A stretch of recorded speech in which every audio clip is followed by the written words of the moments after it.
So, Colin, how are you today?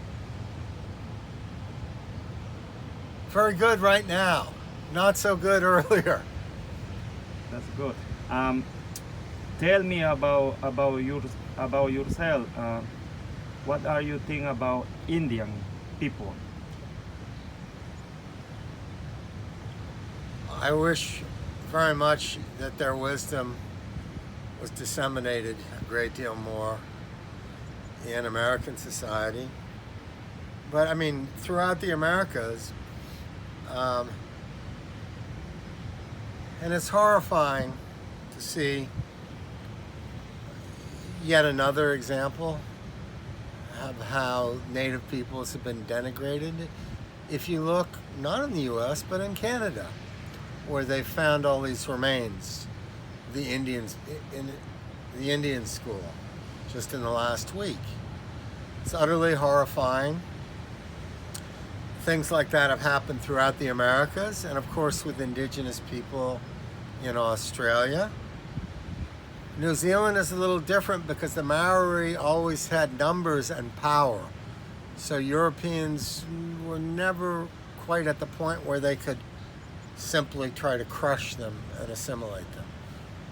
The Maori have had a somewhat different experience, but yet still a very, very painful experience.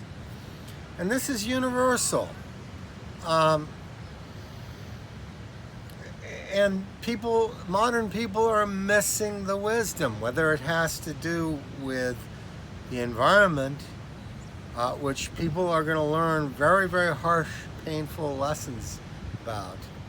If they haven't already, many of these phenomena are going to become magnified and are going to accelerate.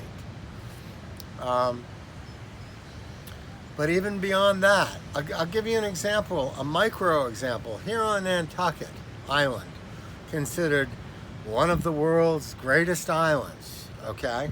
And I even heard that mentioned yet again at town meeting today, the annual town meeting on Nantucket Island. And you see the mentality having to do with property ownership, which is anathema to Native peoples, going further and further and further and further, where everything is carved up, cut up, sliced up. Yeah. And where it goes from families putting more and more little tiny houses, but not for family members to rent out, or I mean that phenomenon, or zoning changing. It has, I won't say evolved, it has simply become more extreme, so that now we have all of these phenomena like Airbnb that are coming in. You have corporate entities coming in and carving up things, all the more so. So this principle of private property ownership just gets more and more extreme. And of course it leaves many, many people out, and they become waste in essence. And so I think natives are one of the strongest stanchions against that sort of hyper-capitalism, steroided capitalism. Yes. And I wanted to mention that as well because people, I think, know that natives always stand with environmental things. And that wisdom is always there. But it's very, very important. And of course, it's connected to the environment as well. Because the more and more buildings you have, the more and more sewage there is, the more and more cars, the more and more everything. And in this little microcosm here, we're going to have problems we can't even imagine very soon. Just in the next few years. We've already destroyed or nearly destroyed the scalloping industry and ruined the harbor. And it's one of the only viable scalloping industries in the whole East Coast. We've lost hundreds and hundreds in these years. And Nantucket is one of the last bastions. We're about to lose it. Our ponds are polluted. so that people get infections if they swim.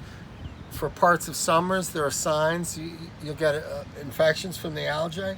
There are bacterium. We're already facing quality of life issues. And natives are connected. And let me add something at the end. Okay. For anybody one last thing. If anybody wants to talk about property ownership, look up Chief Seattle's speech. Yes, Seattle, Washington is named after Chief Seattle. See what he had to say about property ownership. Okay. God bless.